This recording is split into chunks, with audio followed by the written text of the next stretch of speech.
I want to ask, maybe start with some engineering questions. Is that okay? Okay. Sounds perfect. So I think a lot of things that like new teams kind of struggle with is like, how do you even get started designing? So maybe just to ask, like, how do you approach the like design process when designing something?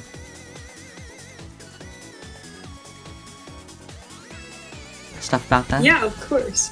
So, going into the game, most years what we'll do is first we'll set the field up, or we'll go to the reveal events where they will have a full field.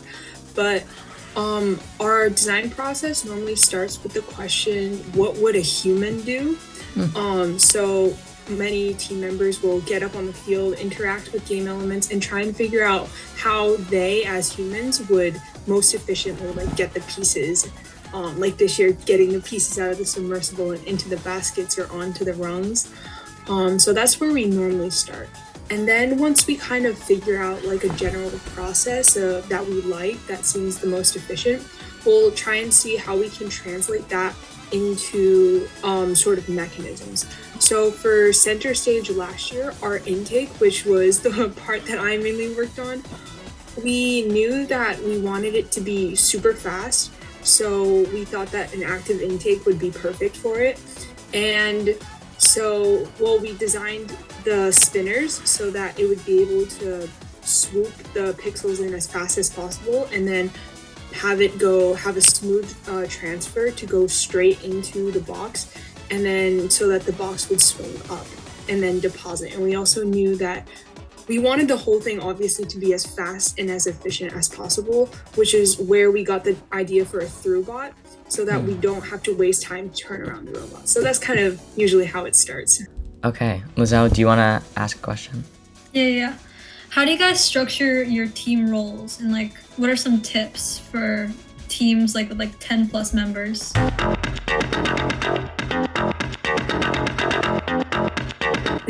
So we have, since we're a pretty old team, as evidenced by our team number 252, and Sabrina and I were both relatively newer members. We joined, I guess counting this year would be 3 years ago.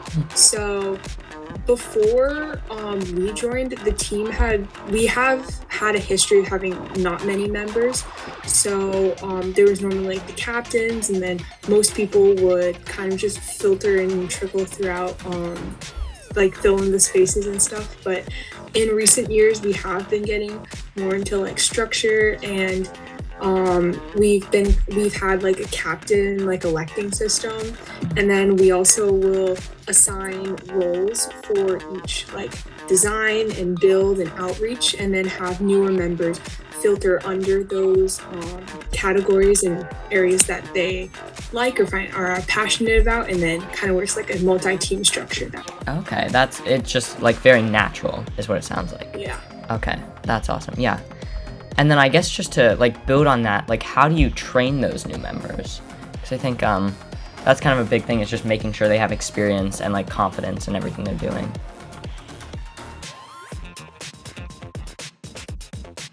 Yeah, it is quite hard, at least in my opinion, training new members, especially since FTC is such a complex organization. We have something before the season starts called preseason, which is just a 1 week long like workshop intensive where we'll teach them building skills, CAD skills, outreach skills, and things like that. And so that normally gives them some sort of a buffer or like pre-information before they actually jump into the season. And in the season, what we'll do is we'll have them kind of shadow older members. Like on Friday we had our last practice, and we took apart our old competition bot from 2 years ago. And so it was like rookies and veteran team members, and while we were doing that, we were kind of explaining to them like, oh, this is what these parts do, and like kind of showing, like reversing back through our design process for building that bot in the first place. So I think it was pretty helpful because they also got to do a lot of hands-on like taking apart stuff. And yeah. And would you say they come from like FLL or like anything, or do you just pick them up and you're like, hey, you're doing this now? Usually, I mean, some of our new members have done FLL. In like we go to a K through 12 school, so we do have FLL teams that middle schoolers can compete in. But then for our new members that didn't go to our school, like in middle school, usually they have had previous experience doing FLL, but also what Liezl mentioned, we do have the preseason, which is for new members, for current members, and for people who just don't know much about robotics and want to see if that's something that they'd like to do. So in the past, we've had people who don't know anything about robotics, and then they go try it out and then see, oh, well, maybe coding is for me, maybe outreach is for me.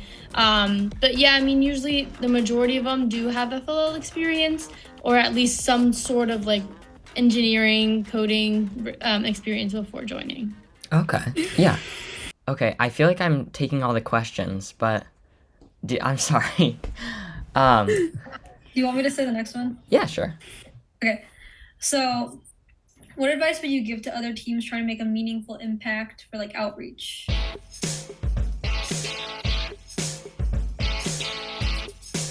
What I would say is definitely focus your outreach on something that you all are passionate about.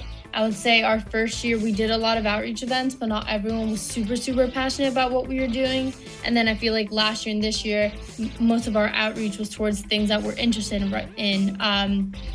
So yeah, I feel like just being able to reach out to people and also being able to show your personality through like, I don't know, like through your Instagram posts or just during your outreach events. Because especially with younger kids, if they get to know who you are, right? Because it's kind of intimidating maybe for kids having, you know, these super like high school professional people coming in and talking to them about engineering. So if you guys just be yourselves around little kids, I feel like that will definitely help. But just make sure that like what you do for outreach, like you all are really passionate about, because I feel like it'll help motivate you guys and everybody in general just to do more of that. So yeah, I think that's amazing advice. Just like I feel like we've in the past done stuff where it's been like, oh yeah, you know, this is interesting, but then you can always tell when it's like something that you're super like, hey, this is what I'm doing and it's making a difference. Yeah, exactly. And then kind of in another vein, like how do you like collaborate with like professionals? Yeah, I mean, usually we just reach out. Some of our team members who have parents or just family members in the industry, so that always helps. But last year especially, we did do a lot of Connect Award type things, and most of that just started from contacting people, either calling them or emailing them from different companies, and then just seeing if we could have a meeting with them. But usually what we do, and this is something that our coach tells us to do all the time, is if we're sending an email, don't send an email to like the general email of the company. Try to always find like one specific person's email and try to make the email a bit more personalized, which will hopefully entice them to open up the email. But yeah, just like cold calling and emailing companies that we're interested in. So like last year, we contacted and met with a naval architecture company, not only because it's really cool, but because somebody in our team is potentially interested in going into that field. So yeah, that's what we would do. Yeah, that's awesome. I know a lot of teams are like super scared about like reaching out to like crazy big cool companies, but I think just knowing that like it's intimidating. Yeah. I don't like intimidating. Oh my gosh. No, yeah, we're gonna reach out to like some crazy companies, and it's still like, oh my gosh, you know, it's a little a lot. And I think like on the vein of like that Connect Award stuff, like how do you like take their kind of feedback into account? Like where is that in the design process for you guys? Well, last year, the professionals that we met with, most of them didn't really relate like a lot to like engineering and like what we do. I mean, Leo can talk about, because we did meet with a couple companies that gave us advice.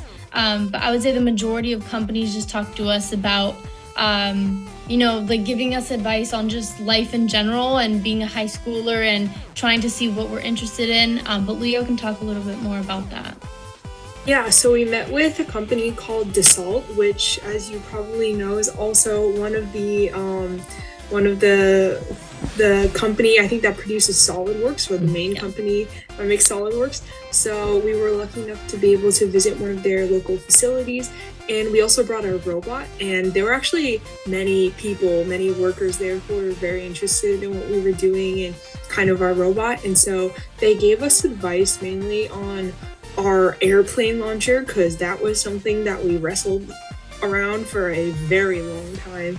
And I know the people, especially the people who were working on it, they were very excited to be able to talk to professionals and explain to them some of the challenges and that they've been having with the part, and seeing and listening to their feedback. So it's always great to like visit bigger companies who have like professionals who can speak to or give advice on some of the parts. We also went to St. Gobain, which is, they kind of do a little bit of everything, but we went to one of their facilities that manufactures parts and designs like seals and things like that for engines.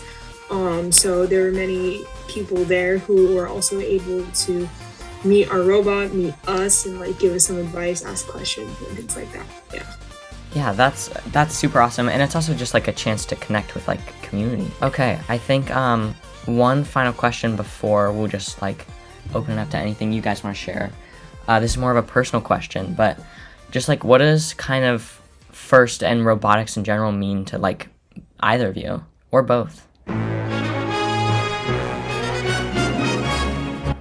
Sorry, that was a very open-ended question. No, I mean, it's a really good question. I didn't know if Leah wanted to answer first, but she'll definitely have other things to say because we do a lot of different things on our team. But for me, FIRST has just been being part of an FTC has just been incredible. I mean, it's been really eye-opening because, as I mentioned, I don't do anything with the robot. I do more outreach and community building. So I've been able to just learn so many skills, from like writing a good email to like not, be intimidated to talk to other people. And I've also just, become really close with everyone on the team, and I've like sort of found my own community within my school. So it's just been amazing, and I've learned tons. So yeah. For me, as someone, I've always been interested in like engineering and like building things since I was really little. So finally having a space where I can kind of like collaborate with people who are as interested as I am and make really cool robots is just it's like a community that's really, really fun and amazing to be a part of. And it's also like, I feel like, especially as a woman in STEM, like as a kid, you go into like, there was a coding class that my lower school offered, and when I was there, I think I was probably one of the only girls out of like a class of 10 or 15. And so finding a space where like you can, like there's the like FIRST, like girls in STEM, like FIRST Alliance and things like that, finally finding like a community of like engineers and like people who like to build things and like nerd out over weird chemistry memes that like me too. So yeah.